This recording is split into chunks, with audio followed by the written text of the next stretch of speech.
زنده این که سیاه همچین گفت خونه خراب شده. گفتم از زیر آوار بعد به این بکشیمتون بیرون. این با میریم یه جایی.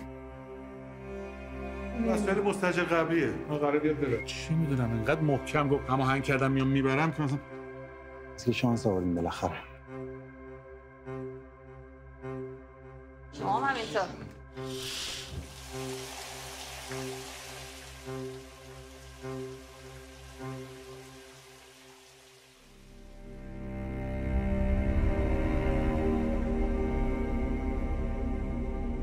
رانا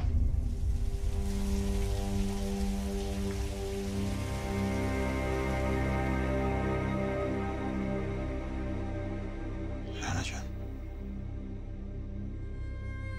اینو بپوش بریم کلانتری.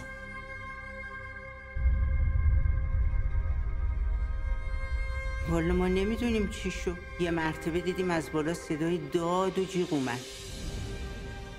گرم روش منتظر تو بودم. از پشت دست کرد تو موام.